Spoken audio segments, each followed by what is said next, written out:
principio de este capítulo 7 vamos a ver un holocausto del Antiguo Testamento que es el holocausto por la culpa. El holocausto por la culpa. En la clase anterior estudiamos un holocausto que es el holocausto por los pecados cometidos en ignorancia.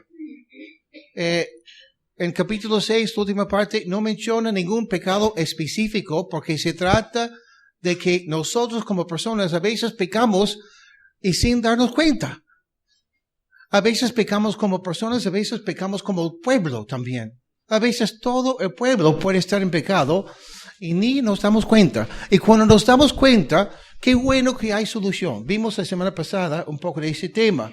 Pero esta semana, en breve, vamos a estudiar un poco de ese holocausto que es por la culpa, o sea, la transgresión, que es muy diferente, ¿no? La persona que peca porque es ignorante, sí es pecado. Pero es muy diferente cuando Dios te dice, mira, aquí está la línea. No debes cruzar esta línea. ¿Y qué haces tú? Preguntas, ¿y dónde está la línea, Dios? Ahí está, allá. Y a propósito, cruzas esa línea. Nos pasa a veces, ¿no? O mejor dicho, pasamos a veces, ¿no? Yo lo hago. ¿Cuántas veces estás siendo tentado con un pecado y tú sabes lo que estás pensando en hacer está mal? Y hasta a veces Dios manda una señal, algo para decirte, no lo hagas, e igualito lo haces. Yo esta semana lo he hecho. Si quieren retirarse y buscar otra iglesia con un pastor más santo, les doy ese momento para hacerlo, ¿no? Pero es la experiencia humana, ¿no? Hasta veces a mí me ha pasado, justo estoy siendo tentado a pecar y un cristiano me llama por teléfono, hola Brian, ¿cómo estás? Y yo, bien. Yo sé que en este momento estoy siendo tentado y honestamente con vergüenza digo que a veces he colgado el teléfono sabiendo que Dios me ha dicho, me ha avisado, igual he pecado. A veces somos tercos. A veces somos rebeldes, ¿no? Y de eso se trata ese holocausto que vemos en Levítico capítulo 7. Algo específico, algo muy personal, algo que repetimos a veces, algo que nos ata, algo que nos destruye a largo plazo. Pero ambos holocaustos, tanto el holocausto que se trate de la transgresión, igual que el holocausto o sacrificio que vimos la semana pasada, tienen algo en común. Son holocaustos obligatorios. Hay holocaustos, hay sacrificios del Antiguo Testamento que Dios decía, si tú tienes en tu corazón dar esa ofrenda, está bien. Pero siempre y cuando lo haces así. ¿No? Pero hay otros holocaustos que son obligatorios para el pueblo de Dios. ¿Y por qué? Porque se tratan de pecado y Dios es un Dios santo. Siendo santo, Dios no puede decir, ay, no importa si Lucho ha pecado porque Lucho es buena gente.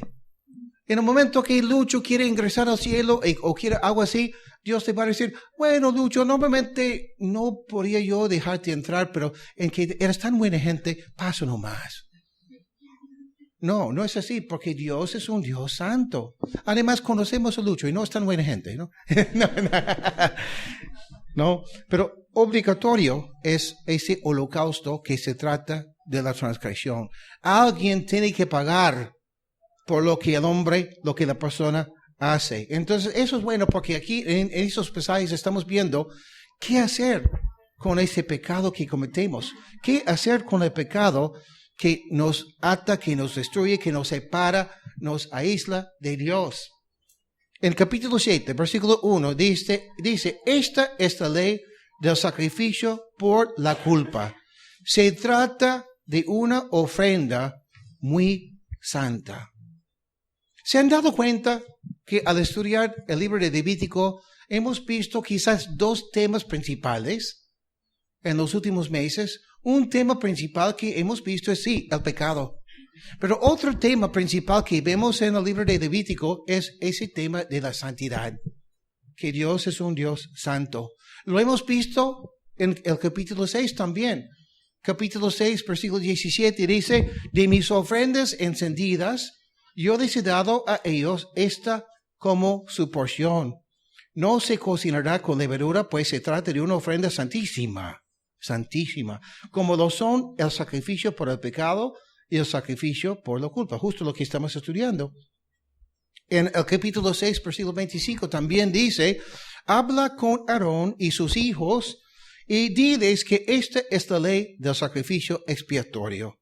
La ofrenda por el pecado deberá ser degollada delante del Señor en el lugar donde se degüella el holocausto. Se trata de una ofrenda santísima. Otra vez, la santidad. La santidad. Versículo 29. La ofrenda podrán comerla solo los varones de la familia sacerdotal, pues se trata de una ofrenda santísima. Ya leímos capítulo 7, versículo 1, que también habla de la santidad. En capítulo 6 del capítulo 7 dice, podrán comer de ella, todos los varones de la familia sacerdotal, pero la deben comer en un lugar santo. Se trata de una ofrenda muy santa. Algo, repito, algo que tienen en común estos pasajes es el pecado del ser humano y la santidad de Dios. Es importante recordar hoy en día que Dios es santo. Dios es santo. Hemos cantado en varias canciones que Dios es santo. Pero honestamente a veces nos olvidamos de esa verdad que Dios es santo. En estos capítulos, los primeros 7 capítulos, vemos que hasta cuando una persona quiere dar una ofrenda al Señor, que no es algo obligatorio, sino es por voluntad propia, igual Dios dice, ok, está bien si quieren hacerlo, pero tienen que hacerlo de esta manera, porque no es como tú quieres, sino tienen que hacerlo de manera correcta.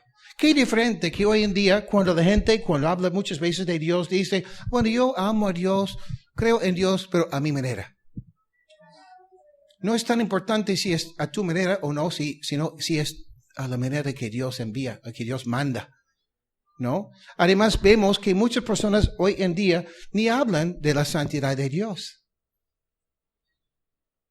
Las únicas veces quizás en el mundo común y corriente que escuchamos la palabra santo es cuando se trata de la Iglesia Católica y ellos tienen sus santitos, ¿no? O si no, cuando la gente se burla de nosotros como cristianos hablamos de la palabra de Dios y dicen algo como, ¿qué? ¿Qué te crees? ¿Un santito? Se burlan de nosotros porque piensan que somos santitos o pensamos que somos santitos, algo así, ¿no? Y es triste porque cuando nosotros no entendemos qué significa el hecho que Dios sea santo, eso no solamente nos quita la comprensión de cómo es nuestro Dios, sino que también no vamos a vivir bien como cristianos si no entendemos esa verdad bíblica. Hay iglesias que enseñan muy bien ese tema, que Dios es santo. Pero también hay cristianos que no han entendido y al no recordar que Dios es santo, llegan a unos extremos. ¿Por qué? Porque hay unos cristianos que se olvidan de que Dios es santo y dicen, Dios es amor, amor, amor, amor.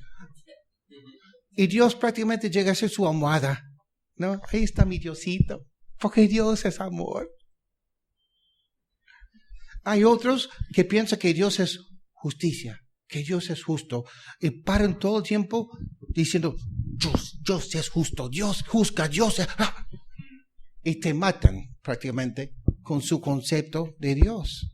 Pero cuando estudiamos la Biblia, vemos la santidad de Dios en otro sentido. Vemos que Dios es santo, el ser humano no lo es. Dios es santo y el ser humano no lo es. Pero vemos a la vez algo curioso, ¿no? Porque Pablo, el apóstol Pablo, dice que todos los cristianos somos santos. Dios es santo, nosotros no lo somos, pero sí lo somos. ¿Cómo es eso, no? Por eso quizás la gente piensa, la Biblia, qué complicado, ¿no?